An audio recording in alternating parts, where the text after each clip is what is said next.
Have you ever been on a care shift and suddenly something happens that shakes you to the core? Maybe a resident falls right in front of you, or someone breaks down crying and you just freeze.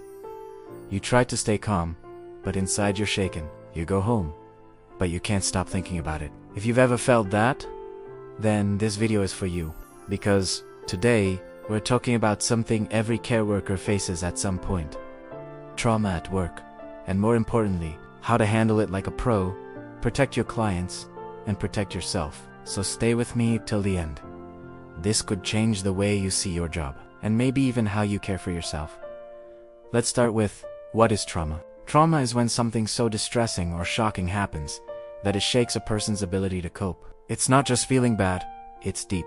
It can change how someone thinks, feels, and even reacts to everyday life. In care, trauma can come from anywhere. An accident, sudden illness, abuse, neglect, or the loss of someone close. And it doesn't just happen to residents. Sometimes, we care workers get hit by it too. There are mainly 4 kinds of trauma you'll see in care settings. And trust me, you'll relate to at least one of these. First, physical trauma. This one's straightforward. Falls, cuts, burns, emergencies. Imagine, Mrs. Smith slips in the bathroom, breaks her hip.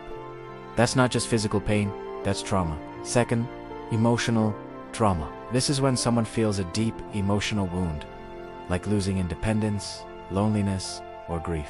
Picture an elderly man losing his lifelong partner. Suddenly, even a full room feels empty to him. That's emotional trauma. Third, psychological trauma. This goes deeper. Think stress, anxiety, or even PTSD. You might have seen a dementia resident being aggressive repeatedly, and after your shift, you can't sleep. That's psychological trauma creeping in. And then comes the silent one. Secondary trauma. It's when we absorb someone else's pain, listening to their stories, witnessing distress day after day. It slowly wears you down without you even realizing it. As frontline workers, we're often the first to notice when someone's going through trauma. How we respond in that very moment can make a huge difference. It can mean the difference between recovery and relapse, between safety and risk. So, let's talk about what the law says and what you can actually do. In the UK, we've got strong laws that protect both residents and care workers. The Health and Safety at Work Act 1974 keeps everyone safe. The Care Act 2014 reminds us we have a duty to protect adults from harm or neglect. And here's something not everyone knows. In November 2022, the UK government released a new guidance on trauma-informed practice. It's basically a reminder that every behavior has a story behind it. So instead of asking what's wrong with this person, we start asking what happened to this person. This guidance is built on 6 golden principles: safety, trust, choice, collaboration, empowerment, cultural sensitivity. If you follow these, you're not just doing your job, you're changing lives. Even the Care Quality Commission (CQC) expects trauma-informed care now. Their reports show that when staff don't understand trauma, recovery becomes harder. But where care homes do apply trauma-informed practice, people feel safe, calmer, and more respected. So this isn't just theory, it's what good care looks like in real life. One of the toughest outcomes of trauma is post-traumatic stress disorder, PTSD. You might notice someone reliving a bad experience through flashbacks, nightmares, anxiety. In care homes, this is more common than we think, especially among those who faced abuse or loss. And yes, care workers can experience PTSD too. Signs like poor sleep, irritability, sadness, or emotional numbness, don't ignore them. Recognizing trauma early helps you get help early. Alright, here's the practical part. If trauma happens on your shift, follow these universal steps. Stay calm, your calmness is contagious. Ensure safety, remove anything dangerous. Check for injuries, call 999 if needed. Give first aid only if trained. Offer emotional support. Gentle words, kind tone, patient listening. Report immediately.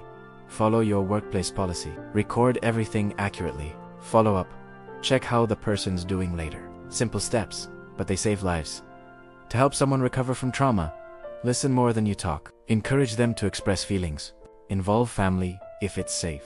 Make their environment calm and safe. Stick to routine meals. Sleep and activities bring stability.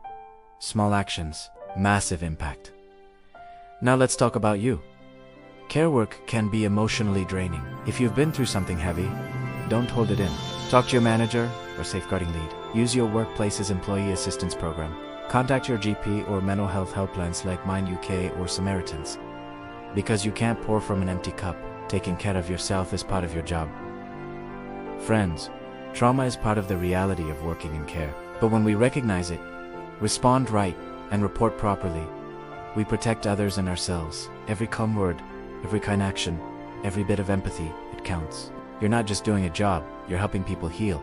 So, be calm, be kind, be trauma aware, and remember, your compassion can change someone's life. If this video helped you, please give it a like, share it with your care team, and subscribe for more real-life guides for care workers in the UK. Stay safe, and keep making a difference every day.